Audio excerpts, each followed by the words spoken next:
السلام علیکم ورحمۃ اللہ وبرکاتہ۔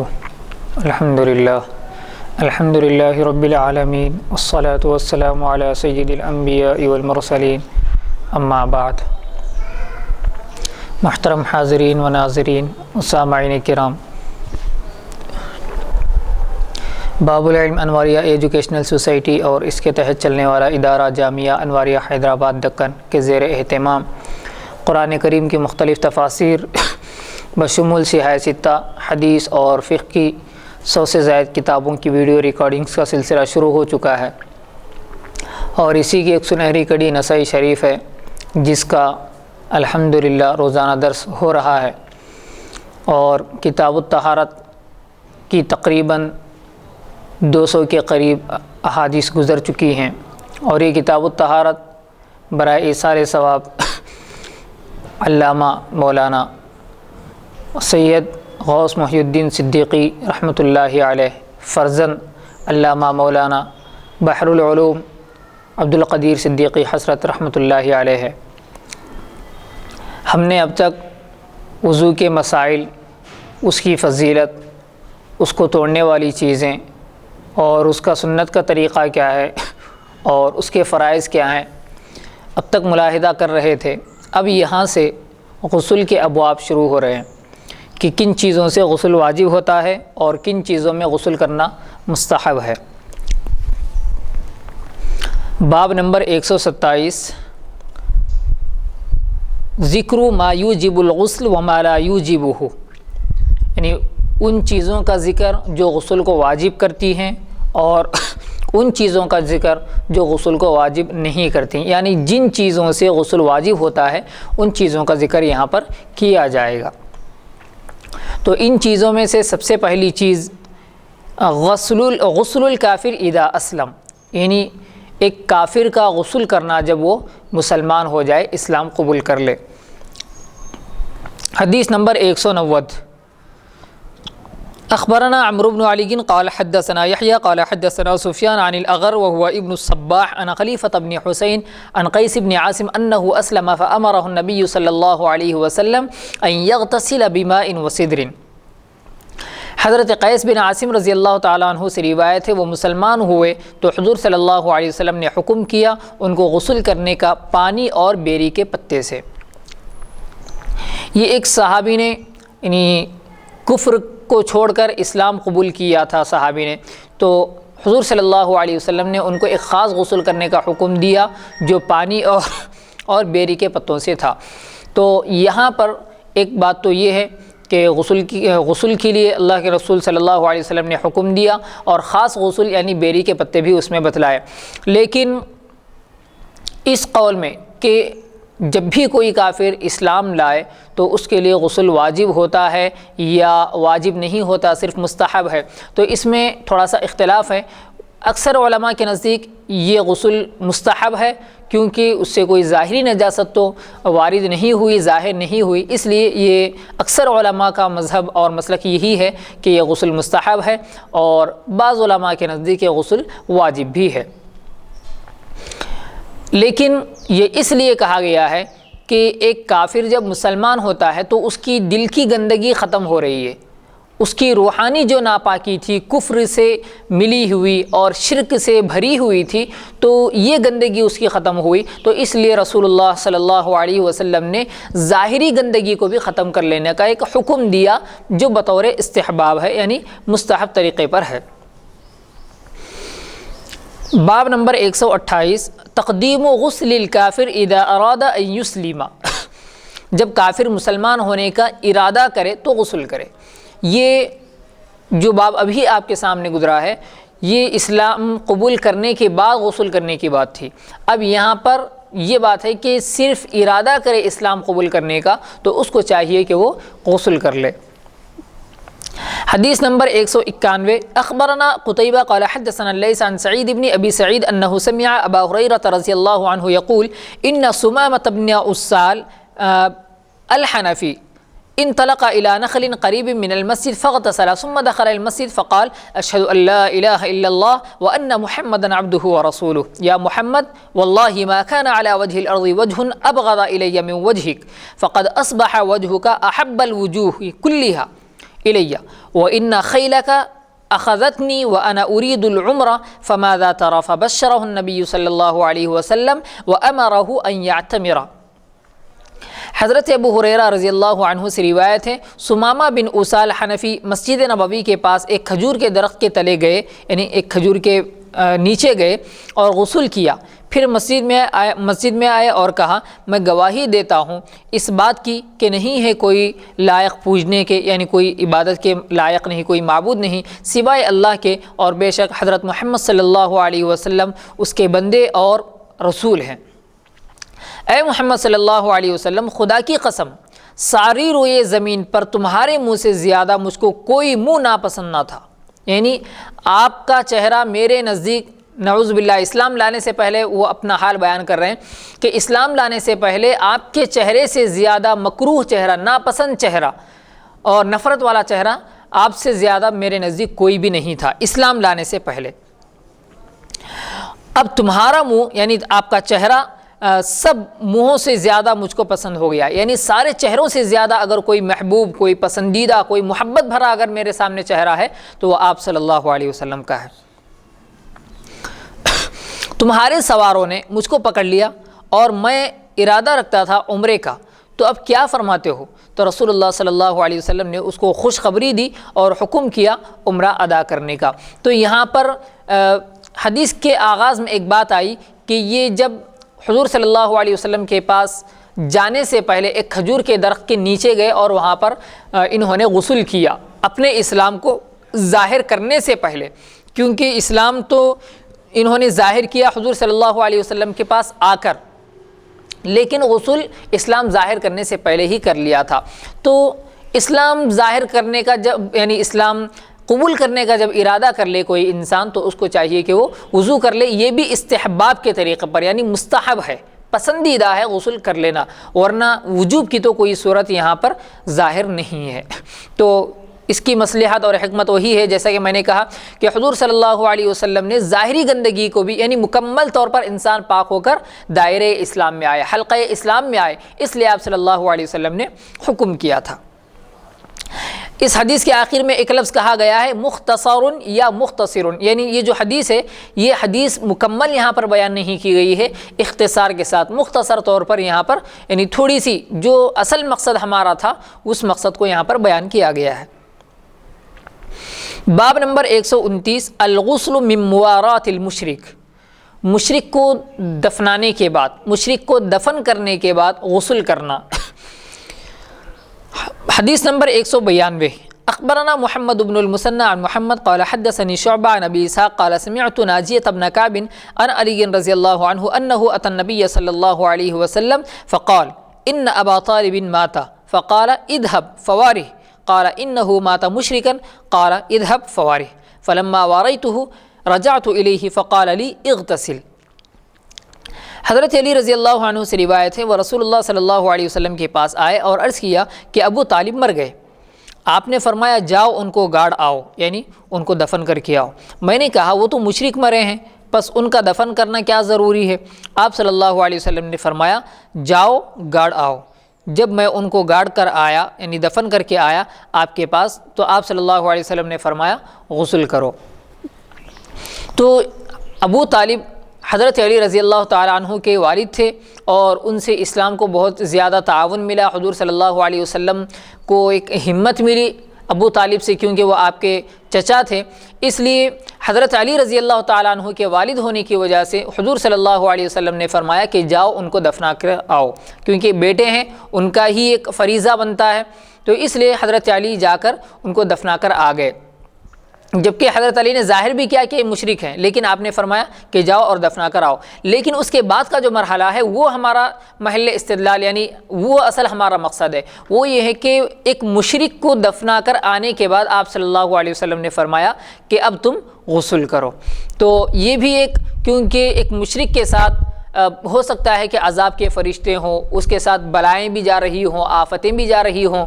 تو اس لیے آپ صلی اللہ علیہ وسلم نے ایک مشرک کو دفنا کر آنے کے بعد فرمایا کہ تم غسل کر لو، ورنہ ظاہری حالت اگر دیکھی جائے تو غسل کرنے کی کوئی وجہ یہاں پر بیان نہیں کی گئی۔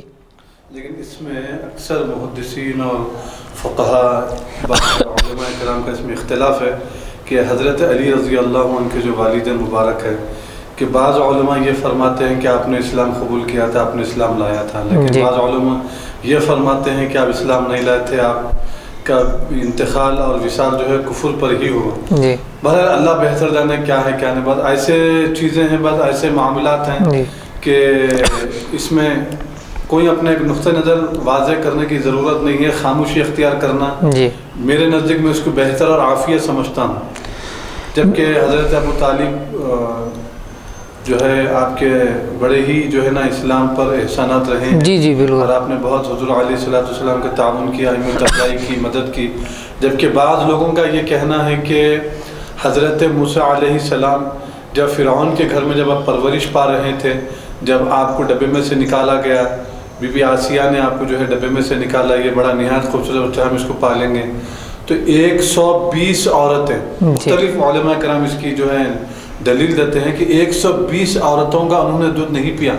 آخری میں جب ان کی ماں کو ہی بلایا گیا، واضح نہیں ہوا کہ ان کی ماں ہے، لیکن جب طریقے سے جب ان کی بہن نے بتایا کہ جب ان کی ماں کو لایا گیا تو جب وہ اپنی ہی ماں کا دودھ پیے، تو چائے کے پیارے نبی صلی اللہ علیہ وسلم حضرت موسیٰ علیہ السلام جیسے جلیل القدر پیغمبر جب آپ کسی کافر مشرکہ کا جو ہے دودھ نہیں پیے، تو یہ ہمارے نبی آخر الزمان، یعنی یہ تو تمام انبیاء میں، تمام انسانوں میں اللہ کے بعد اگر کوئی افضل ذات ہے، کوئی مکرم ذات ہے، جو مقام اور مرتبہ رکھنے والی اگر کوئی ذات ہے تو وہ پیارے نبی صلی اللہ علیہ وسلم کی ذات مبارکہ ہے۔ تو وہ حضرت موسیٰ علیہ السلام کافر و مشرکہ کا دودھ نہیں پیے، تو حضور صلی اللہ علیہ وسلم کیسے کسی کافر کا آپ جو ہے احسان لیتے تھے، اور اتنا احسان، اور خود اللہ تبارک و تعالیٰ قرآن مجید میں غالباً یہ ارشاد فرماتا ہے کہ میں اس کا مفہوم عرض کر رہا ہوں، میں نے سنا کہ یہ قرآن ہی ہے کہ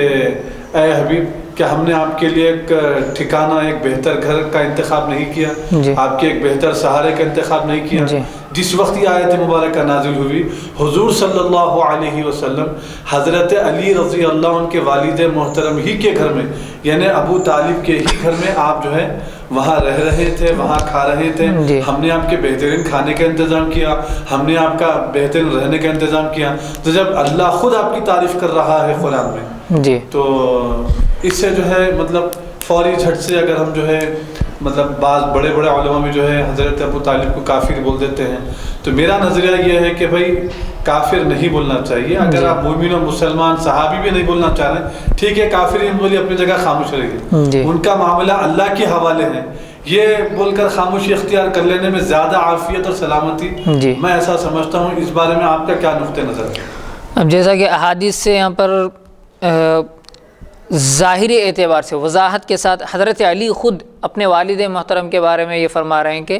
کہ وہ مشرک تھے، وہ تو مشرک تھے، یہ تو خیر ہے۔ اور دوسری حدیثیں ہیں مسلم یا ابو داؤد میں جو دیگر جو احادیث مبارکہ ہیں اس میں یہ بھی آیا ہے کہ حضرت علی رضی اللہ عنہ کے جو والد محترم ہیں حضرت ابو طالب، تو آپ جو ہے حضرت ابو طالب کی نماز جنازہ بھی پڑھی گئی۔ یہ امام ابو داؤد غالباً جو ہے یہ روایت جو ہے نقل فرمائے ہیں کہ میں نے علامہ کاظم پاشا جو حضرت غوث پاک کے جو اولاد ہیں، کاظم پاشا جو مشہور شخصیت ہے حیدرآباد کی، تو میں نے کافی ان سے اس معاملے میں گفتگو کی ہے، تو وہ کافی دلائل میرے کو جو ہے حضرت ابو طالب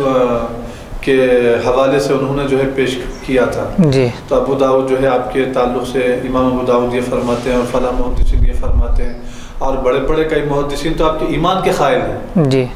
اور بعض محدثین جو ہے یہ بھی روایت ہو سکتا ہے، آگے اور کچھ اور بھی روایتیں آئیں گی اس کی۔ خیر مختصر بات یہ کہ میں اپنا نظریہ یہ عرض کر رہا ہوں کہ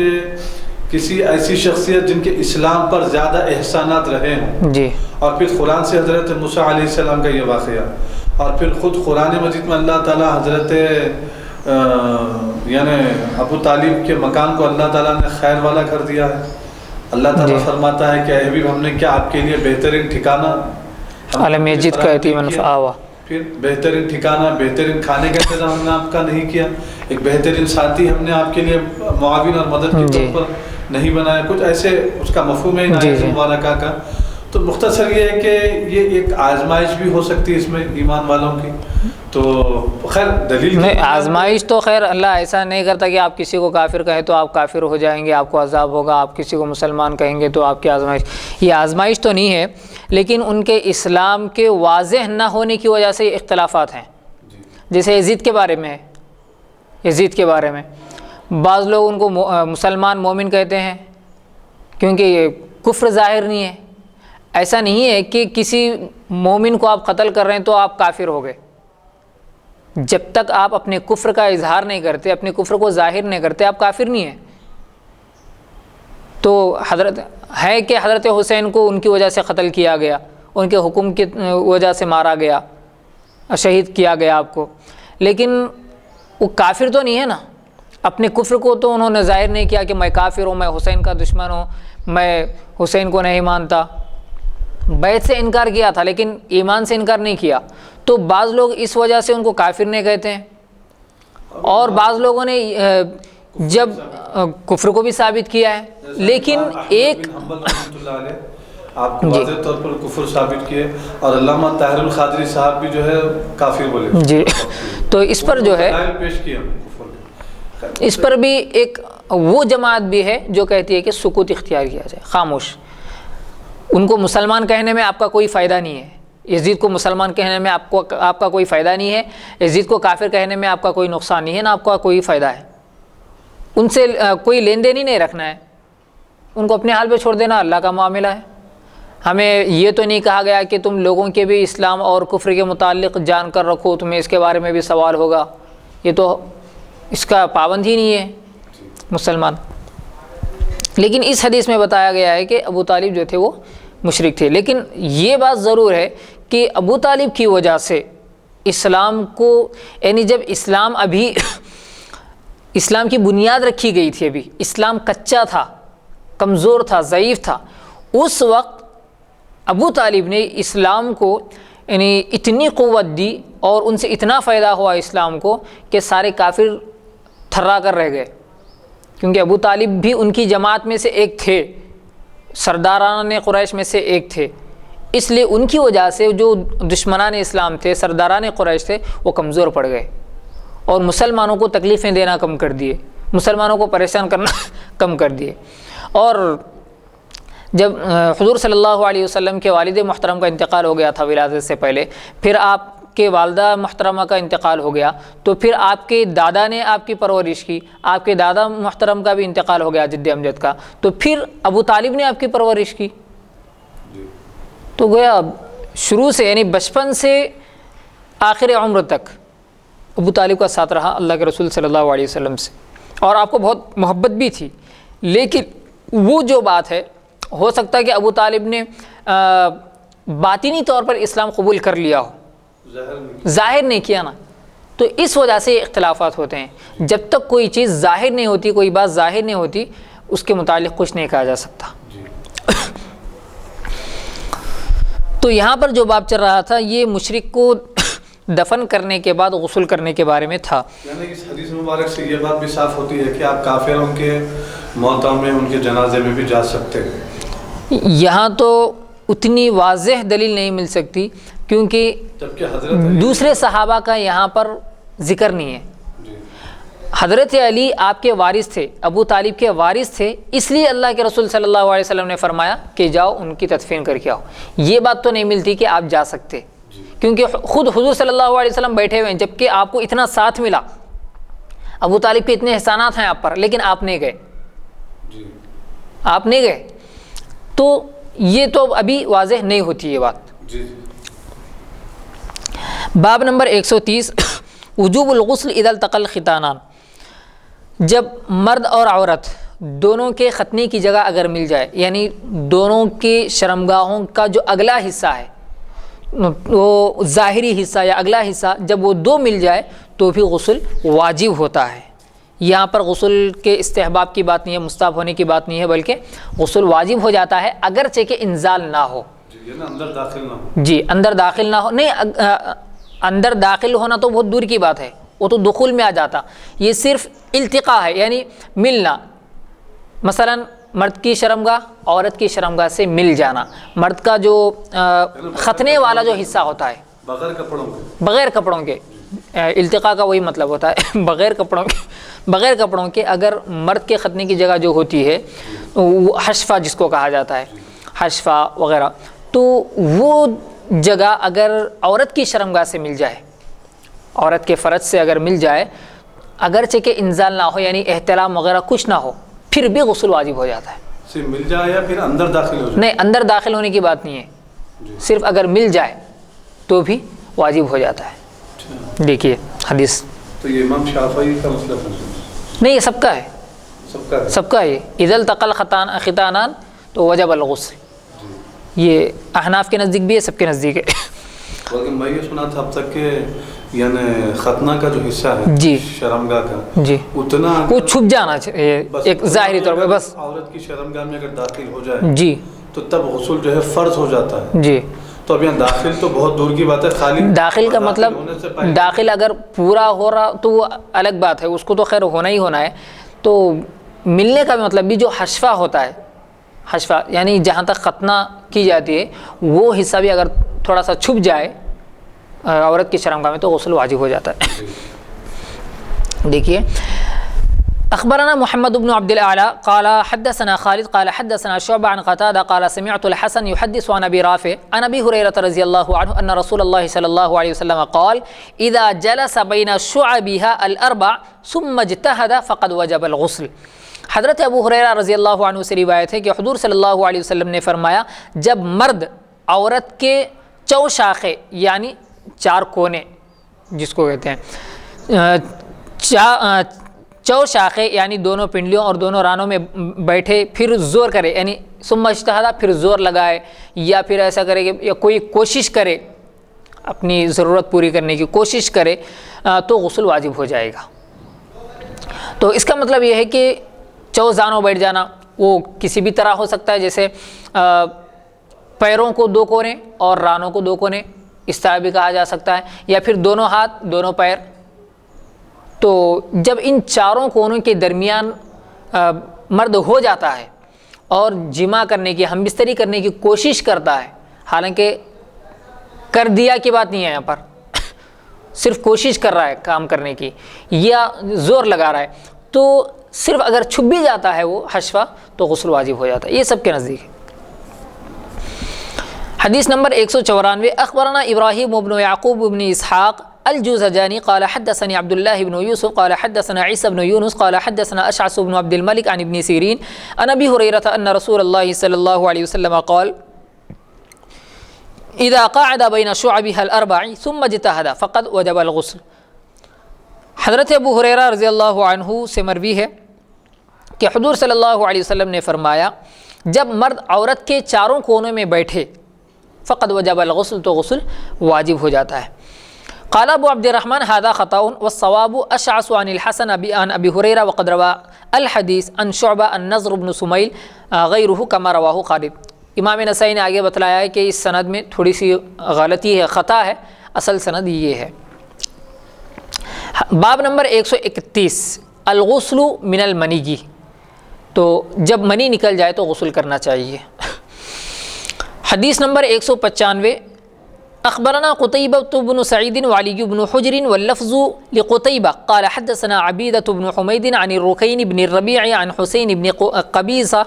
عن علي قال كنت رجلا مزاء فقال لي رسول الله صلى الله عليه وسلم إذا رأيت المذي فأغسل ذكرك وتوضأ وضوءك للصلاة وإذا فضخت الماء فاغتسل. حضرت علی رضی اللہ عنہ سے مروی ہے ان کو مزی بہت آتی تھی تو حضور صلی اللہ علیہ وسلم نے ان سے فرمایا جب تو مزی دیکھے، مزی جو منی سے پہلے آتی ہے، مزی دیکھے تو ذکر دھو ڈال. اس سے یہ بات سمجھ میں آ رہی کہ مزی سے غسل واجب نہیں ہوتا، اور جیسے نماز کے لیے وضو کرتے ہیں ویسے وضو کر لے، وضو واجب ہوتا ہے. اس سے پہلے بھی بات گزری ہے. اب آگے ہماری بات ہے کہ اور جب تو پانی کو کودتا ہوا دیکھے تو غسل کر لے. یعنی منی جو نکلتی ہے وہ انسان کو شہوت میں دفق کے ساتھ یعنی ایک اچھال کے ساتھ، جھٹکے سے ایک اچھال کے ساتھ کودتے ہوئے آتی ہے، تیزی کے ساتھ، ایک پریشر اس کے اندر ہوتا ہے، تو اس طرح منی آتی ہے۔ اس لیے علم فقہ میں یعنی فن فقہ میں یہ بھی مسائل ہیں کہ اگر کسی کو کمزوری سے نکل رہی ہے منی، شہوت نہیں ہے، کمزوری سے منی نکل رہی ہے اس کے شرمگاہ سے، غسل واجب نہیں ہوتا، صرف ذکر دھو لے کافی ہے۔ تو غسل واجب ہونے شرمگاہ سے یعنی شرمگاہ کو دھو لے، لیکن اگر بالدفق یعنی کودتے ہوئے پریشر کے ساتھ اور شہوت میں نکل رہی ہے تو پھر غسل واجب ہوتا ہے، یہ اس کے اندر تھوڑی سی شرط ہے۔ حدیث نمبر 196 اخبرنا عبید اللہ بن سعید قال انبأنا عبد الرحمن عن زائدہ واخبرنا اسحاق بن ابراہیم واللفظ له انبأنا ابو الولید حدثنا زائدہ عن الرکین بن الربیع بن عمیلہ الفزاری عن حسین بن قبیصہ عن علی رضی اللہ تعالی عنہ قال كنت رجلا مزاء فسألت النبي صلی اللہ علیہ وسلم فقال اذا رأيت المذی فتوضأ واغسل ذکرک واذا رأيت فضخ الماء فاغتسل۔ حضرت علی رضی اللہ عنہ سے روایت ہے کہ مجھے بہت مزی آتی تھی تو میں نے حضور صلی اللہ علیہ وسلم سے پوچھا، آپ صلی اللہ علیہ وسلم نے فرمایا جب تو مزی دیکھے تو وضو کر اور ذکر دھو ڈال، اور جب کودتا ہوا پانی دیکھے یعنی منی دیکھے تو غسل کر لو۔ حدیث باب نمبر 132 غسل المرأة ترى في منامها ما يرى الرجل، یعنی عورت کو بھی اگر احتلام ہو جائے خواب میں، عورت بھی وہ چیز دیکھے جو مرد دیکھتا ہے تو اس کے لیے بھی غسل واجب ہو جاتا ہے۔ حدیث نمبر 197 اخبرنا اسحاق بن ابراہیم قال حدثنا عبدہ قال حدثنا سعید عن قتادہ عن انس رضی اللہ عنہ ان ام سلیم سألت رسول اللہ صلی اللہ علیہ وسلم عن المرأة ترى في منامها ما يرى الرجل قال اذا انزلت الماء فلتغتسل۔ حضرت انس رضی اللہ عنہ سے روایت ہے ام سلیم رضی اللہ عنہا نے حضور صلی اللہ علیہ وسلم سے پوچھا اگر عورت سوتے میں یعنی نیند میں دیکھے جو مرد دیکھتا ہے یعنی احتلام دیکھ لے تو آپ صلی اللہ علیہ وسلم نے فرمایا پانی نکلے تو غسل کرے، جیسے مرد کو پانی نکلے تو غسل کرنا چاہیے، اسی طرح اگر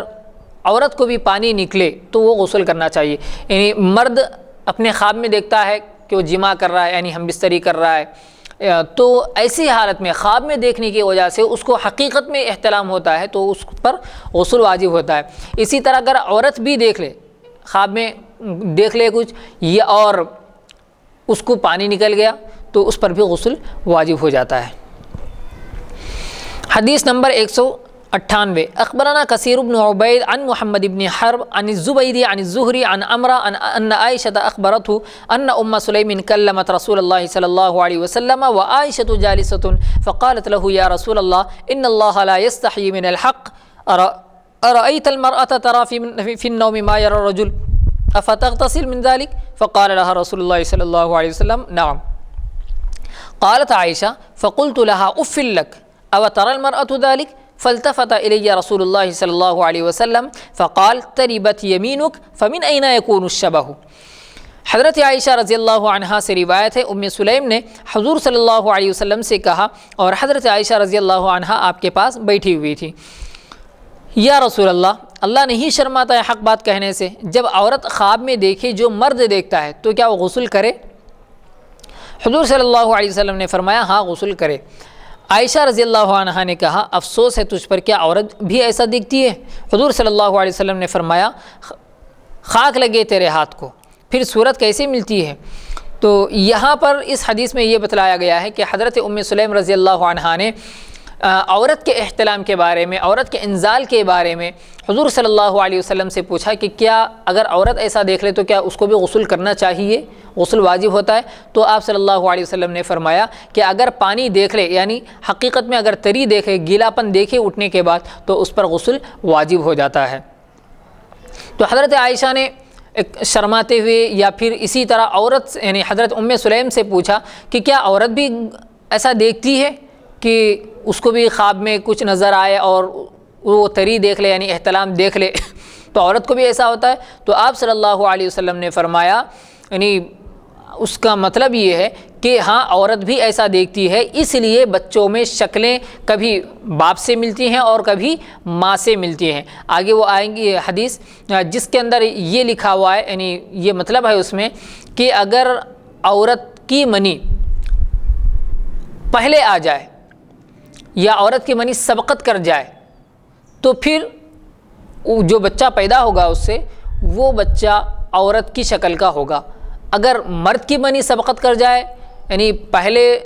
آ جائے تو پھر وہ بچہ چاہے بچہ ہو یا بچی ہو وہ باپ کی شکل پر یعنی اس مرد کی شکل پر ہوتی ہیں۔ حدیث نمبر 199 اخبرنا شعیب بن یونس قال حدثنا یحیی عن ہشام قال اخبرنی ابی عن زینب بنت ام سلمہ عن ام سلمة ان امرأة قالت یا رسول اللہ ان اللہ لا يستحيي من الحق هل على المرأة غسل اذا هي احتلمت قال نعم اذا رأت الماء فضحكت ام سلمة فقالت اتحتلم المرأة فقال رسول اللہ صلی اللہ علیہ وسلم ففيما يشبهها الولد۔ حضرت ام سلمہ رضی اللہ عنہا سے روایت ہے کہ ایک عورت نے کہا یا رسول اللہ صلی اللہ علیہ وسلم اللہ نہیں شرم کرتا سچی بات یعنی حق بات کہنے سے، کیا عورت کو غسل کرنا واجب ہوگا جب اس کو احتلام ہو؟ آپ صلی اللہ علیہ وسلم نے فرمایا ہاں جب پانی دیکھے۔ یہ سن کر ام سلمہ رضی اللہ عنہا ہنس پڑی اور کہنے لگیں کیا عورت کو بھی احتلام ہوتا ہے؟ تو حضور صلی اللہ علیہ وسلم نے فرمایا اگر انزال نہیں ہوتا تو صورت کہاں سے ملتی، یعنی اگر انزال ہوتا ہے تبھی یہ بچوں کی صورتیں اپنے ماں سے یا اپنے باپ سے ملتی ہیں۔ حدیث نمبر 200 اخبرنا یوسف بن سعید قال حدثنا حجاج عن شعبہ قال سمعت عطاء الخراسانی عن سعید بن المسیب عن خولہ بنت حکیم قال سألت رسول اللہ صلی اللہ علیہ وسلم عن المرأة تحتلم في منامها فقال اذا رأت الماء فلتغتسل۔ حضرت خولہ بنت حکیم سے روایت ہے میں نے حضور صلی اللہ علیہ وسلم سے پوچھا عورت کو سوتے میں احتلام ہو تو کیا کرے، یعنی سونے میں اگر وہ احتلام دیکھ لے تو اس کو کیا کرنا چاہیے؟ حضور صلی اللہ علیہ وسلم نے فرمایا جب پانی دیکھے تو غسل کرے، یعنی اگر تری دیکھے گیلا پن دیکھے تو ہی غسل کرے تو ہی غسل واجب ہوتا ہے۔ حدیث نمبر باب نمبر 133 الذی یحتلم ولا یری الماء، کسی شخص کو احتلام ہو مگر تری نہ دیکھے، یعنی خواب میں دیکھے کہ وہ ہم بستری کر رہے ہیں لیکن ظاہر میں جب دیکھا گیا تو کوئی تری کوئی گیلا پن نہیں ہے تو کیا وہ غسل کرے گا یا نہیں کرے گا؟ حدیث نمبر 201 اخبرنا عبد الجبار بن علاء عن سفیان عن عمرو عن عبد الرحمن بن السائب عن عبد الرحمن بن سعاد عن ابی ایوب عن النبی صلی اللہ علیہ وسلم قال الماء من الماء۔ ابو ایوب رضی اللہ عنہ سے روایت ہے حضور صلی اللہ علیہ وسلم نے فرمایا پانی پانی سے ہوگا، یعنی پہلا پانی جو ہے اس سے مراد غسل ہے اور دوسرا پانی جو ہے اس سے مراد منی احتلام یا انزال وہ چیز ہے، یعنی اگر خواب میں صرف دیکھ رہا ہے کہ ہم بستری ہو رہی ہے جماع ہو رہا ہے وہ اپنی ضرورت پوری کر رہا ہے اور اس کو خواب میں احتلام بھی ہو گیا یعنی انزال بھی ہو گیا اس کو، لیکن چاہے وہ عورت ہو یا مرد ہو، لیکن نیند سے اٹھنے کے بعد جب دیکھا گیا تو کوئی تری کوئی گیلا پن یا اس کا کوئی اثر محسوس نہیں ہوا، یعنی احتلام کا منی کا انزال کا کوئی اثر نہیں نظر آیا، جیسے دھبا ہو یا کپڑا کڑک ہو جائے تو اس طرح کی جو نشانیاں اس کی ہوتی ہیں اس طرح کی کوئی نشانی اس پر ظاہر نہیں ہوئی تو پھر غسل واجب نہیں ہوگا۔ اس لیے اللہ کے رسول صلی اللہ علیہ وسلم نے فرمایا الماء یعنی غسل، پانی پانی سے ہوتا ہے، یعنی غسل اس احتلام کی وجہ سے ہوتا ہے۔ باب نمبر 134 ماء الرجل و ماء المرأة، مرد اور عورت کی منی کا بیان، یعنی ان دونوں میں تھوڑا سا فرق ہوتا ہے۔ عورت کی منی مرد کی منی جو ہوتی ہے وہ سفید ہوتی ہے اور تھوڑی گاڑھی ہوتی ہے، اور عورت کی جو منی ہوتی ہے وہ پتلی ہوتی ہے اور تھوڑی سے زرد رنگ یعنی پیلے رنگ کی ہوتی ہے، تو اس کے بارے میں یہاں پر بیان کیا جائے گا۔ حدیث نمبر 202 اخبرنا اسحاق بن ابراہیم قال انبأنا عبدہ قال حدثنا سعید عن قتادہ عن انس رضی اللہ عنہ قال قال رسول اللہ صلی اللہ علیہ وسلم ماء الرجل غلیظ ابیض، مرد کا پانی یعنی مرد کی جو منی ہوتی ہے وہ گاڑھی اور سفید ہوتی ہے، وماء المرأة رقیق اصفر، اور عورت کی منی پتلی اور پیلی ہوتی ہے، یعنی اس کا کلر تھوڑا سا پیلا ہوتا ہے۔ فأیہما سبق کان الشبہ، تو ان میں سے جو سبقت کر جائے جو پہلے نکلے اسی کے مشابہ ہوتا ہے۔ کیا مطلب؟ اس سے پہلے ہم نے آپ کو بتلایا کہ جس کی منی پہلے نکلے گی اس سے جو بچہ ہوگا وہ اسی کے مشابہ ہوگا، یعنی اسی کی صورت کا ہوگا۔ مرد کی منی پہلے نکلے تو بچہ مرد کی صورت کا ہوگا، عورت کی منی پہلے نکلے تو عورت کی طرح ہوگا، عورت کی صورت کا وہ بچہ ہوگا۔ تو اس لیے فرمایا فَأَيُّهُمَا سَبَقَ، ان دونوں میں سے جو بھی پہلے نکلے کَانَ أَشْبَهُ، تو وہ زیادہ مشابہ ہوگا۔ لیکن یہ کوئی قاعدہ کلیہ بھی نہیں ہے، ضروری بھی نہیں ہے کہ ویسا ہی ہو، یہ ایک تحقیقی بات ہے۔ باب نمبر 135، ذکر الاغتسال من الحیض۔ اب یہاں عورتوں کے جو خاص ایام، خاص دن ہوتے ہیں ان کے بارے میں، یعنی حیض جو ان کو ماہواری آتی ہے، ہر مہینہ ان کو جو خون نکلتا ہے، اس کے متعلق یہاں پر حدیثیں بیان کی جائیں گی ان کے غسل کے لیے۔ تو ذکر الاغتسال من الحیض، حیض سے غسل کرنے کا بیان۔ حیض شروع ہو کر جب ختم ہو جائے تو اس وقت ان پر غسل واجب ہوتا ہے۔ ایسا نہیں کہ حیض شروع ہو گیا تو غسل واجب ہو گیا، نہیں، بلکہ حیض ختم ہونا یہ غسل کو واجب کرتا ہے۔ کیونکہ اگر حیض کے حالات، جیسے حیض کے دن کم سے کم احناف کے نزدیک، حنفیوں کے نزدیک، حنفی مسلک میں وہ حیض کے دن، یعنی وہ ناپاکی کے دن کم سے کم 3 دن ہیں اور زیادہ سے زیادہ 10 دن ہے۔ 10 دن کے بعد اگر کسی کو پھر بھی خون آتا ہے تو خون حیض کا نہیں سمجھا جائے گا، استحاضہ یعنی بیماری کی وجہ سے یا کمزوری کی وجہ سے نکل رہا ہے یہ کہا جائے گا۔ اور اس کے بعد والے، یعنی 10 دن کے بعد والے دن اس کے جو ہوں گے وہ پاکی کے دن ہوں گے، اس میں اس کو نماز بھی پڑھنا ہے اور روزہ بھی وہ رکھ سکتی ہے۔ اور دوسرے مسلکوں میں تھوڑے سے زیادہ ہے، کسی کے نزدیک 17 دن ہے، کسی کے نزدیک 15 دن ہے، لیکن احناف کے نزدیک جو ہے وہ 3 سے 10 دن، کم سے کم 3 اور زیادہ سے زیادہ 10 دن۔ ورنہ جس کی جیسی عادت ہوگی، کسی کو 5 دن آتا ہے تو 5 دن اس کے حیض کے دن ہوں گے۔ تو بہت سارے اس کے مسائل ہیں، لیکن مختصر طور پر ہم یہاں اس کو ذکر کریں گے۔ حدیث نمبر 203، اخبرنا عمران بن یزید قال حدثنا اسماعیل بن عبد الله العدوی قال حدثنا الاوزاعی قال حدثنا یحیی بن سعید قال حدثني هشام بن عروہ عن فاطمة رضی اللہ عنہا بنت قیس من بني أسد قريش أنها أتت النبي صلى الله عليه وسلم فذكرت أنها تستحاض فزعمت أنه قال إنما ذلك عرق فإذا أقبلت الحيضة فدعي الصلاة وإذا أدبرت فاغسلي عنك الدم ثم صلي۔ حضرت فاطمہ بنت قیس جو قریش بنی اسد میں سے تھیں، حضور صلی اللہ علیہ وسلم کے پاس آئیں اور عرض کیا مجھے استحاضہ ہے۔ استحاضہ یہ وہی خون جو حیض کے علاوہ ہوتا ہے، یعنی جو عام طور پر عورت کو آتا ہے اس کے علاوہ جو خون ہوتا ہے اس کو استحاضہ کہا جاتا ہے۔ تو مجھے استحاضہ ہے۔ حضور صلی اللہ علیہ وسلم نے فرمایا یہ ایک رگ ہے، یعنی وہ ایک رگ ہے، اس رگ سے یہ خون نکلتا ہے۔ عرقن ایک رگ ہے جو جہاں سے کمزوری کی وجہ سے نکلتا ہے یا پھر کسی اور وجہ سے بھی وہ خون نکلتا ہے، تو یہ استحاضہ ہے۔ تو جب حیض آئے نماز چھوڑ دے۔ حیض جیسے ہی شروع ہوتا ہے، ماہواری منتھلی جو ڈیٹ ہوتی ہے عورتوں کی، وہ جیسے ہی شروع ہو جائے تو نماز چھوڑ دینے کا حکم ہے۔ اور جب حیض کے دن گزر جائیں، یعنی حیض کے دن ختم ہو جائیں تو خون دھو ڈال، پھر نماز پڑھ، اگرچہ استحاضہ کا خون آیا کرے۔ یہ تو خیر حدیث میں نہیں ہے، لیکن اگر حیض کا خون ختم ہو جائے، پھر یعنی حیض کی عادت جتنی ہے وہ عادت ختم ہو جائے، یا پھر جو اکثر مدت ہے یعنی زیادہ جو مدت جیسے کہ 10 دن ہم نے بتائی وہ ختم ہو جائے، اگرچہ کہ استحاضہ کا خون آ رہا ہے تو بھی نماز پڑھ سکتے ہیں۔ حدیث نمبر 204، اخبرنا هشام بن عمار قال حدثنا سهل بن هاشم قال حدثنا الاوزاعي عن الزهري عن عروة عن عائشة ان النبي صلى الله عليه وآله وسلم قال اذا اقبلت الحيضة فاتركي الصلاة واذا ادبرت فاغتسلي۔ حضرت عائشہ رضی اللہ عنہا سے روایت ہے، رسول اللہ صلی اللہ علیہ وسلم نے فرمایا جب حیض آئے تو نماز چھوڑ دے، اور جب حیض کے دن ختم ہو جائیں تو غسل کر لے، یعنی غسل کر کے نماز پڑھنا چاہیے۔ حدیث نمبر 205،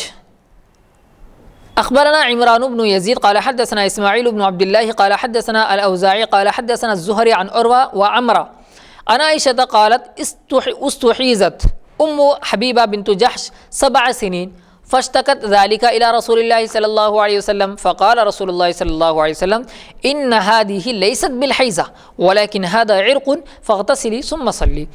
حضرت عائشہ رضی اللہ عنہا سے روایت ہے کہ ام حبیبہ بنت جحش کو استحاضہ رہا، یعنی استحاضہ کا خون آیا 7 برس تک آپ کو استحاضہ کا خون آتا رہا۔ انہوں نے شکایت کی، جناب رسول اللہ صلی اللہ علیہ وسلم نے فرمایا یہ حیض نہیں ہے بلکہ ایک رگ کا خون ہے، تو غسل کر لے پھر نماز پڑھ لے، یعنی حیض کی مدت جب پوری ہو جائے تو غسل کر لو، اور پھر اگرچہ کہ استحاضہ کا خون آئے تم نماز پڑھ سکتی ہو۔ حدیث نمبر 206، أخبرنا الربيع بن سليمان بن داود قال حدثنا عبد الله بن يوسف قال حدثنا الهيثم بن حميد قال أخبرني النعمان والأوزاعي وأبو معيدة وهو حفص بن غيلان عن الزهري قال أخبرني عروة بن الزبير وعمرة بنت عبد الرحمن عن عائشة قالت استحيزت أم حبيبة بنت جحش امرأة عبد الرحمن بن عوف وهي أخت زينب بنت جحش فاستفتت رسول الله صلى الله عليه وسلم فقال لها رسول الله صلى الله عليه وسلم إن هذه ليست بالحيزة ولكن هذا عرق فإذا أدبرت الحيزة فاغتسلي وصلي وإذا أقبلت فاتركي لها الصلاة۔ قالت عائشة فكانت تغتسل لكل صلاة تصلي وكانت تغتسل أحيانا في مركن في حجرة أختها زينب وهي عند رسول الله صلى الله عليه وسلم حتى أن حمرة الدم لتغلو الماء وتخرج فتصلي مع رسول الله صلى الله عليه وسلم فما يمنعها ذلك من الصلاة۔ حضرت عائشہ رضی اللہ عنہا سے روایت ہے کہ ام حبیبہ بنت جحش رضی اللہ عنہا کو، جو عبد الرحمن بن عوف کی بیوی تھی اور زینب بنت جحش رضی اللہ تعالی عنہا کی بہن تھی، استحاضہ ہوا، یعنی آپ کو استحاضہ کا خون آیا۔ انہوں نے حضور صلی اللہ علیہ وسلم سے مسئلہ دریافت کیا، پوچھا تو آپ صلی اللہ علیہ وسلم نے فرمایا یہ حیض نہیں ہے بلکہ یہ ایک رگ ہے جس میں سے یہ خون آتا ہے، یعنی یہ حیض کی الگ رگ ہے اور یہ استحاضہ کی الگ خون ہے جہاں سے خون نکلتا ہے۔ تو جب حیض کے دن گزر جائیں تو غسل کر لو اور نماز پڑھ لو، اور جب پھر حیض کے دن آئیں تو نماز چھوڑ دو۔ حضرت عائشہ رضی اللہ عنہا نے کہا پھر وہ ام حبیبہ رضی اللہ عنہا غسل کرتی تھیں ہر نماز کے لیے، پھر نماز پڑھتی، اور کبھی وہ غسل کرتی تھیں، یعنی استحاضہ کی حالت میں ہر نماز کے لیے وہ وضو کیا کرتی تھیں۔ پھر کہا ام المؤمنین نے، ام حبیبہ رضی اللہ عنہا غسل کرتی تھیں ہر نماز کے لیے، پھر نماز پڑھتی، اور کبھی وہ غسل کرتی تھی ایک کڑے میں اپنے بہن زینب کی کوٹھری میں، یعنی زینب کے کمرے میں، جو رسول اللہ صلی اللہ علیہ وسلم کے پاس تھی، یعنی آپ صلی اللہ علیہ وسلم کی زوجہ مطہرہ بن کر آپ تھیں۔ تو سرخی خون کی پانی کے اوپر آ جاتی ہے، یعنی خون کی جو سرخی، یعنی خون کا جو رنگ ہے لال رنگ، تو وہ رنگ جو ہے وہ پانی کے اوپر آ جایا کرتا تھا، پھر وہ نکل کر رسول اللہ صلی اللہ علیہ وسلم کے ساتھ نماز پڑھتی، اور یہ خون ان کو نماز سے نہیں روکتا تھا، یعنی استحاضہ کے خون سے نماز نہیں روکی جا سکتی۔ حدیث نمبر 207، أخبرنا محمد بن سلمة قال حدثنا ابن وهب عن عمرو بن الحارث عن ابن شهاب عن عروة وعمرة عن عائشة أن أم حبيبة ختنة رسول الله صلى الله عليه وسلم وتحت عبد الرحمن بن عوف استحيزت 7 سنين استفتت رسول الله صلى الله عليه وسلم في ذلك فقال رسول الله صلى الله عليه وسلم إن هذه ليست بالحيضة ولكن هذا عرق فاغتسلي وصلي۔ وہی حدیث ہے، حضرت عائشہ رضی اللہ عنہا سے روایت ہے، ام حبیبہ جو حضور صلی اللہ علیہ وسلم کی بہن اور عبد الرحمن بن عوف کی بیوی تھیں، ان کو 7 برس تک استحاضہ آیا۔ انہوں نے رسول اللہ صلی اللہ علیہ وسلم سے مسئلہ پوچھا، رسول اللہ صلی اللہ علیہ وسلم نے ارشاد فرمایا یہ حیض نہیں ہے، ایک رگ ہے، تو تم غسل کر لو اور نماز پڑھ لو۔ حدیث نمبر 208، اخبرنا قتیبہ قال حدثنا اللیث عن ابن شہاب عن عروہ عن عائشہ قالت استفتت ام حبیبة بنت جحش رسول الله صلى الله عليه وسلم فقالت يا رسول الله إني أستحاض فقال إنما ذلك عرق فاغتسلي وصلي فكانت تغتسل لكل صلاة۔ حضرت عائشہ رضی اللہ عنہا سے روایت ہے، ام حبیبہ بنت جحش رضی اللہ عنہا نے رسول اللہ صلی اللہ علیہ وسلم سے پوچھا تو کہا مجھے استحاضہ ہے، آپ صلی اللہ علیہ وسلم نے فرمایا یہ ایک رگ ہے تو غسل کر لو اور نماز پڑھ لو۔ پھر وہ غسل کیا کرتی تھی ہر نماز کے لیے، لیکن یہ استحاضہ کی حالت میں ہر نماز کے لیے غسل کرنا ضروری اور واجب نہیں ہے، بلکہ استحاضہ کی حالت میں عورت پاک ہی ہوتی ہے۔ ہاں اتنا ہے کہ مستحاضہ یعنی جس کو استحاضے کا خون آتا ہے حیض کے علاوہ، جو کمزوری سے یا وہ رگ سے جو نکلتا ہے خون، وہ خون جس کو نکلتا ہے وہ عورت ہر نماز کے لیے وضو کرے گی ضرور، یعنی استحاضہ کی وجہ سے وہ ہر نماز کے لیے وضو کرے گی، غسل نہیں کرے گی۔ حدیث نمبر 209 اخبرنا قتيبة قال حدثنا الليث عن يزيد بن ابي حبيب عن جعفر بن ابي ربيعة عن عراك بن مالك عن نورة ان عائشة ام حبيبة سألت رسول الله صلى الله عليه وسلم عن الدم، قالت عائشة رأيت مركنها ملآن دما فقال لها رسول الله صلى الله عليه وسلم امكسي قدر ما كانت تحبسکی حیفتکی ثم اغتسلی۔ حضرت عائشہ رضی اللہ عنہ سے روایت ہے، ام حبیبہ رضی اللہ عنہ نے حضور اکرم صلی اللہ علیہ وسلم سے خون کا مسئلہ پوچھا، یعنی جب ہمیشہ ان کو 7 سال تک خون آیا کرتا تھا وہ، تو حضرت عائشہ رضی اللہ عنہ نے کہا میں نے ان کا نہانے کا کڑا دیکھا، یعنی جو ٹب وغیرہ جو ہوتا ہے وہ کڑا دیکھا، خون سے بھرا ہوا تھا، یعنی اس قدر کثرت سے ان کو خون آیا کرتا تھا۔ حضور صلی اللہ علیہ وسلم نے فرمایا تو ٹھہری رہ، یعنی رکی رہو، یعنی نماز روزہ مت پڑھو، نہ نماز پڑھو اور نہ ہی روزہ رکھا کرو، حساب سے اتنے دنوں جتنے دنوں تمہیں حیض آیا کرتا ہے، پھر غسل کر لے اور نماز پڑھ اگرچہ کہ خون آیا کرے۔ یعنی حیض اور استحاضہ ان دونوں کے ایام مل رہے ہیں، یعنی دونوں ایک ساتھ ہو رہے ہیں، تو پھر حیض کا خون بھی ہے استحاضہ کا بھی خون ہے، تو حیض کے دن جتنے ہوتے ہیں ان کے عادت کے مطابق تو وہ دن پورے کر لیں گے، پھر اس کے بعد غسل کر کے نماز پڑھ لیں گے۔ حدیث نمبر 210 اخبارنا قتیبۃ مرۃ اخرى ولم یذکر جعفرا، یعنی یہاں پر ایک حدیث ہے جو بالکل پہلی والی حدیث ہے، اس لیے صرف سند بیان کر دی گئی۔ حدیث نمبر 211 اخبرنا قتیبہ عن مالک عن نافع عن سلیمان بن یسار عن ام سلمة تعتی ان امرأة كانت تهراق الدم على عهد رسول الله صلى الله عليه وسلم فاستفتت لها ام سلمة رسول الله صلى الله عليه وسلم فقال أن ينتظر عدد الليالي والأيام التي كانت تحيز من الشهر قبل يصليها الذي أصابها فلتترك الصلاة قدر ذلك من الشهر فإذا احتفت ذلك فتغتسل ثم تستنفر ثم تصلي۔ ایک عورت کا خون بہا کرتا تھا حضور اکرم صلی اللہ علیہ وسلم کے زمانے میں، تو فتویٰ پوچھا اس کے واسطے حضرت ام سلمہ رضی اللہ عنہا نے، یعنی ایک عورت کو خون آتا تھا تو حضرت ام سلمہ نے رسول اللہ صلی اللہ علیہ وسلم سے سوال پوچھا، تو رسول اللہ صلی اللہ علیہ وسلم نے فرمایا آپ نے یعنی جو حیض کے ایام ہیں وہ شمار کر لے ان دنوں اور راتوں کا جن میں حیض آیا کرتا تھا، یعنی جتنے دن کی عادت ہے اتنے دن کو تم گن لو اس بیماری سے پہلے، تو چھوڑ دے نماز کو اتنے دنوں ہر مہینے میں، یعنی ہر مہینے میں اتنے دن نماز چھوڑ دینا چاہیے جتنے دن خون حیض کا آتا ہے، پھر جب اتنے دن گزر جائیں یعنی حیض کے دن گزر جائیں تو غسل کر لے، اور جیسے کہ یہاں پر کہا گیا ہے کہ لنگوٹ باندھیں، یعنی اس لیے تاکہ وہ خون بکھر نہ جائے، جو استحاضہ کا خون آ رہا ہے وہ پھیلے نہ، اس جگہ سے دوسری جگہ تک نہ جائے اور گندگی اپنے جسم پر یا کپڑوں پر نہ پھیلے، اس لیے آپ نے فرمایا کہ ایک لنگوٹ کی طرح کچھ باندھ لو تاکہ خون نہ پھیلے۔ تو اس کے بعد پھر آپ نے فرمایا ثم تصلی، پھر نماز پڑھ لو۔ باب نمبر 136 ذکر الاقرا،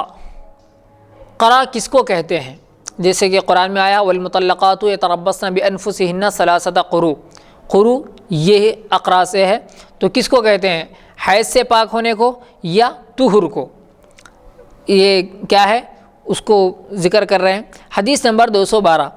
اخبرنا الربيع بن سليمان بن داود بن ابراهيم قال حدثنا اسحاق بن بكر قال حدثني ابي عن يزيد بن عبد الله عن ابي بكر بن محمد عن امرا عن عائشه ان ام حبيبه بنت جحش التي كانت تحت عبد الرحمن بن عوف انها استحيضت لا تطهر فذكر شانها لرسول الله صلى الله عليه وسلم فقال انها ليست بالحيضه ولكنها رقظه من الرحم فلتنظر قدر قرئها التي كانت تحيض لها فلتترك بالصلاة ثم تنظر ما بعد ذلك فلتغتسل عند كل صلاة۔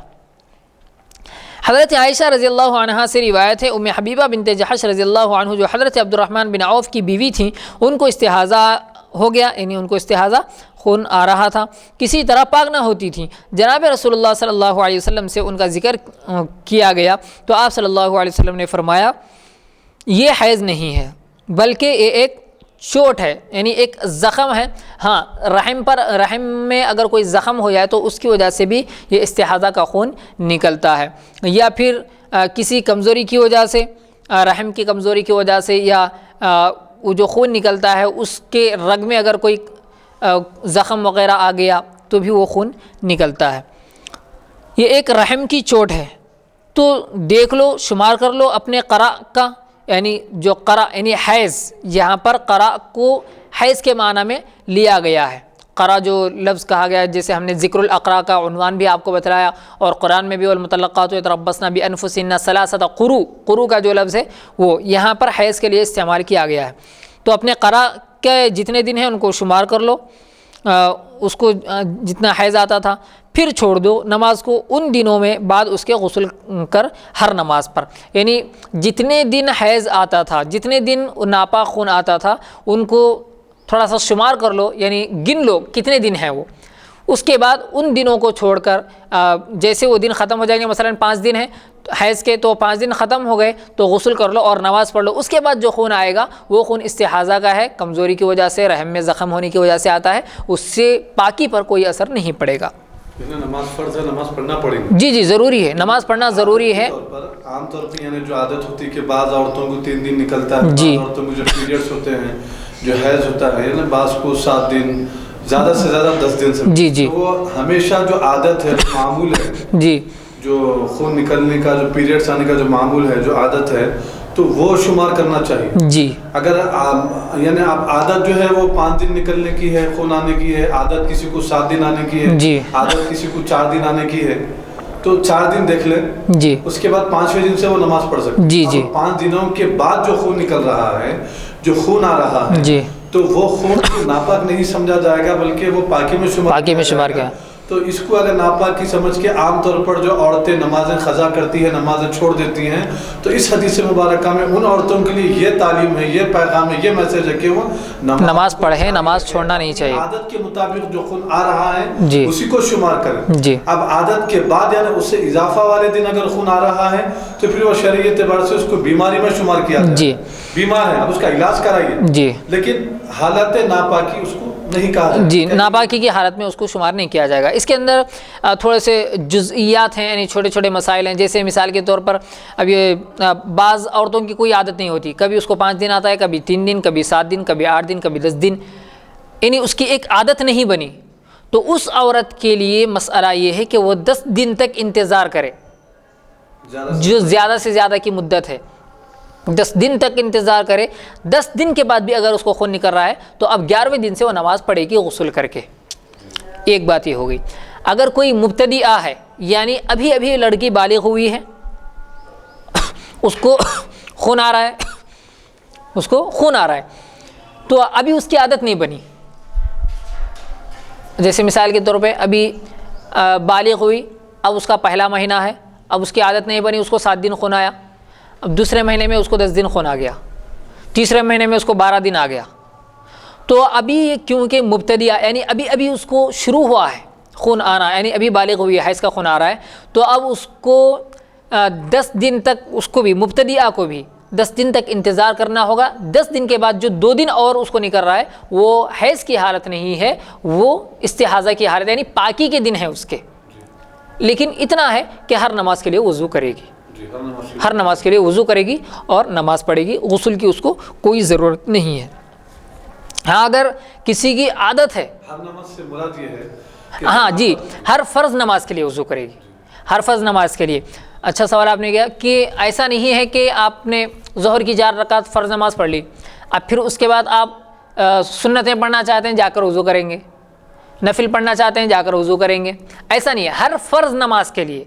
تو ہر فرض نماز کے لیے ہم جیسا ہی کہیں گے تو اس کی جو لوازمات یعنی جو سنتیں اور جو نوافل ہیں وہ اس میں آ جاتے ہیں۔ اچھا، اب کوئی لگاتار نماز پڑھ رہا ہے، ظہر کے بعد سے نمازیں پڑھتے ہی جا رہا ہے، عصر کا وقت ہو گیا، تو نا عصر کا وقت شروع ہونے سے پہلے تک جی جیسے ہی ظہر کا وقت ختم ہو جائے گا فوراً اس کا وضو ٹوٹ جائے ٹوٹ جائے گا. گا. یہ مسئلہ ہے. جی اب اس سے پہلے تک وہ جتنے چاہے فرض نمازیں پڑھ جی. لیں، قضا پڑھ لیں، نفل پڑھ لیں، جی جی سنتیں ادا کر لیں، یا جو بھی ہے اپنی یعنی رفع حاجات کے لیے جی جی جو نمازیں ہیں لوگوں کے، تو وہ نوافل میں سب آ جاتے ہیں، پڑھ لے سکتے ہیں. نوافل میں سب آ جاتے یہاں پر دوسری نماز کا وقت شروع ہوا، جی مثال کے طور پہ آپ ظہر میں وضو کیے تھے جی تو عصر کا وقت شروع ہونے تک، اس میں بھی عصر کا وقت شروع ہونے تک ہے. جی بعض فقہا کا اس کے اندر اختلاف ہے. بعض کہتے ہیں لکل صلاۃ، ہر نماز کے لیے، اور بعض کہتے ہیں لکل وقتی صلاۃ، یعنی ہر نماز کے وقت کے لیے وضو کرے. جی بعض کہتے ہیں ہر نماز کے لیے، اور بعض کہتے ہیں ہر نماز کے وقت کے لیے. تو آپ ظہر کے وقت سے عصر کے وقت تک جتنی چاہیں نمازیں آپ پڑھ سکتے ہیں. بعض لوگوں کے نزدیک جیسے عصر کا وقت شروع ہوا آپ کا وضو ٹوٹ گیا. کیونکہ اچھا، اور ایک مسئلہ یہ ہے کہ آپ ایک وضو سے صرف وہ ایک ہی فرض نماز اور اس کی ہی سنتیں اور نوافل ادا کر سکتے ہیں. یہاں تک کہ اگر آپ پچھلی نماز کی قضا کرنا چاہتے ہیں تو بھی آپ کو وضو کرنا پڑے گا. یہ بھی بعض لوگوں کا، بعض فقہا کا خیال ہے، لیکن فتویٰ جو ہے وہ اسی پر ہے کہ ہر نماز کے لیے، یعنی ایک ہر وقت کے نماز کے لیے سمجھیے نہ، ہر نماز کے وقت کے لیے کہ ایک وقت کے لیے آپ نماز یعنی وضو کریں، پھر اس کے تحت کئی نمازیں آپ ادا کر سکتے ہیں جب تک کہ دوسری نماز کا وقت نہ شروع ہو جائے. جی بلکہ اسی پہ جو ہے آسانی ہے، کیونکہ مسلم شریف میں ہے روزوں کے باب میں حضور صلی اللہ علیہ وسلم پیارے نبی جو ہے امت کے لیے تاکید فرمائے کہ امت کے لیے آسانی پیدا جی جی اب جیسے پیدا نہ کرو. تو کیونکہ خود اور ایک جگہ پیارے نبی صلی اللہ علیہ وسلم کا ارشاد مبارک ہے کہ میرے دو عالم کے مالک و مختار حبیب مکرم صلی اللہ علیہ وسلم ارشاد فرماتے ہیں کہ جو شخص، یعنی مثال کے طور پر کہ ہاں میری امت کے علماء کا جو اختلاف ہے، یعنی میری امت کے علماء کا اختلاف میری امت کے حق میں رحمت ہے. جی اختلاف العلماء رحمت. جی تو امت کے علماء اگر اختلاف کرتے ہیں تو امت کے حق میں رحمت ہے. جی جی تو اب دو قول ہیں، تو جن میں جو آسان والا قول ہے وہ عمل کر لیں. جی اب دوسرا جو مشکل والا قول ہے آپ ان کو جو ہے طنز کا نشانہ نہیں بنا سکتے، لیکن اگر کوئی احتیاطی طور پر بات جاہل جی رہتے، بس سیدھے سادھے جی مسلمان رہتے، تیز مزاج کے رہتے، جی ارے ایسا کیسا بھائی، ویسا کیسا بھائی، ویسا کیسا نہ ایسا کیسا، یہ بھی تو ارشاد ہے نا جی پیارے نبی صلی اللہ علیہ وسلم کا. ہمارے آقا فرماتے ہیں کہ میری امت کے یعنی علماء کا اختلاف میری امت کے حق میں رحمت ہے. جی بالکل. اس کا مطلب یہ ہے کہ آپ کو جو عالم کا جو آسان جو پہلو، یعنی امام اعظم آپ کو حنفی ہیں جی تو حنفی میں بھی بے شمار علماء ہیں. جی جی تو اب ان میں جو آسان والا جو پہلو ہے ہم اس پر عمل کر سکتے ہیں. جی بالکل. کیونکہ یہ خود احادیث سے ثابت ہے. جی. تو مستحاضہ عورت جو ہے وہ ہر وقت کے لیے وضو کرے گی اور کئی نمازیں اس میں پڑھ سکتی ہے.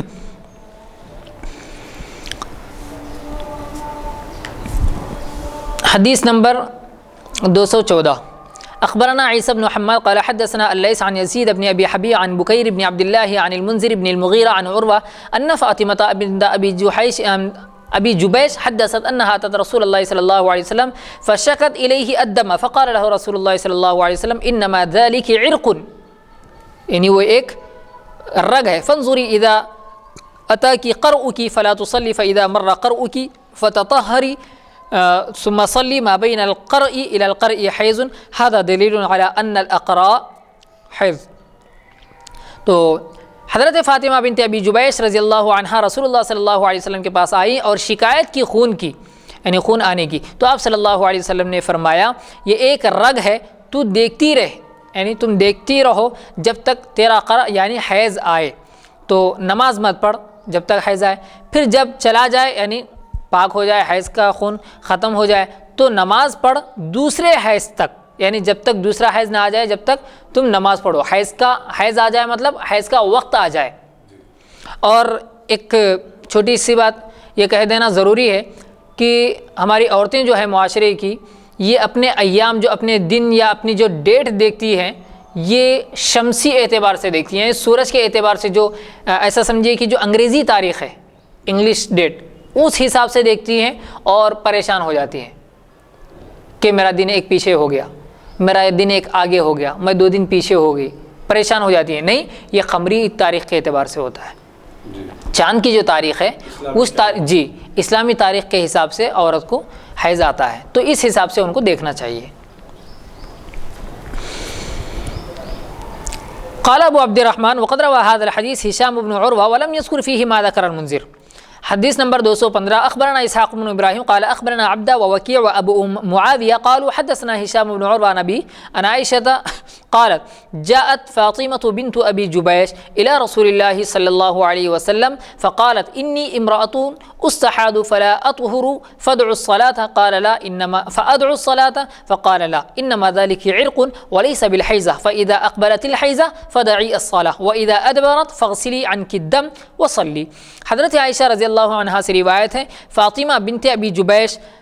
رضی اللہ تعالی عنہ حضور صلی اللہ علیہ وسلم کے پاس آئیں اور کہا مجھے استحاضہ رہتا ہے تو پاک نہیں رہتی، یعنی کیا میں پاک نہیں ہوں، کیا نماز چھوڑ دوں؟ تو آپ صلی اللہ علیہ وسلم نے فرمایا نہیں، یہ رگ ہے، حیض نہیں ہے. جب حیض آئے تو نماز چھوڑ دے، پھر جب حیض کے دن گزر جائیں تو خون دھو ڈال اور نماز پڑھ لے. تو یہیں تک آج ہم اپنی حدیثیں روک دیتے ہیں، کیونکہ آگے جو ہے وہ مستحاضہ کے غسل کے متعلق احادیث آ رہی ہے کہ وہ عورت جس کو استحاضہ آتا ہے وہ غسل کرے گی یا نہیں کرے گی، کیسے کرے گی، کب کرے گی، اس کے متعلق احادیث ہیں. انشاءاللہ ہم اگلی نشست میں اس کو بیان کریں گے. بس اللہ رب العزت سے دعا ہے کہ اللہ رب العزت ہم تمام کو احادیث دوسروں تک پہنچانے کی توفیق عطا فرمائے. جیسا کہ حضور صلی اللہ علیہ وسلم کا ارشاد عالی ہے بلغوا عنی ولو آیا، جب تمہارے پاس کوئی ایک بھی بات پہنچے تو دوسروں تک پہنچاؤ. تو ہم بھی یہی کوشش کر رہے ہیں کہ حضور صلی اللہ علیہ وسلم کے جتنے فرامین ہیں، آپ کی جتنی احادیث ہیں، اس لیے ہم بھی یہ کوشش کرتے ہوئے آپ تک یہ باتیں پہنچا رہے ہیں. آپ کی بھی ایک ذمہ داری ہے کہ آپ بھی اس کو اپنے اعتبار سے، اپنی طاقت اور اپنے سکت کے اعتبار سے اور اپنی صلاحیت کے اعتبار سے جہاں تک اس کو پہنچا سکتے ہیں پہنچانے کی کوشش کریں. اللہ تعالیٰ آپ کو بھی اس پر اجر دے گا اور ہمیں بھی اجر دے گا، اور اس کی وجہ سے اللہ تبارک و تعالیٰ ساری امت مسلمہ کو نفع پہنچائے گا. تو اللہ رب العزت سے دعا ہے کہ اللہ تبارک و تعالیٰ ہم تمام کو دین کے پھیلانے کا ذریعہ بنائے، اور اللہ رب العزت یہ کام کے پھیلانے میں ہم سب کا تعاون فرمائے، ہم سب کی مدد فرمائے.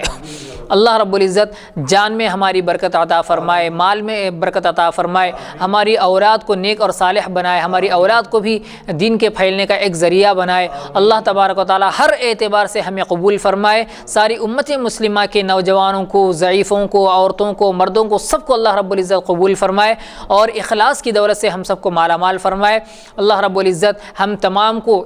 جس حالت سے، جس اعتبار سے اسلام کا تعاون کرنا ممکن ہو، اس اعتبار سے ہم سب کو تعاون کرنے کی توفیق عطا فرمائے. جہاں پر جان لگانی ہو وہاں پر جان لگانے کی توفیق دے. جہاں پر اپنی محنت سے دین کے پھیلانے کا ذریعہ ہم بن سکتے ہوں تو وہاں پر اپنی محنت کرنے کی توفیق عطا فرمائے. جہاں پر مال کی ضرورت ہو وہاں پر ہمیں اپنا مال لگانے کی توفیق عطا فرمائے. بس اللہ تبارک و تعالی ہماری اس دعا کو قبول فرمائے. جزا اللہ عنا محمد اما ہوا صلی اللہ علیہ وسلم، وآخر دعوانا الحمد للہ رب العالمین.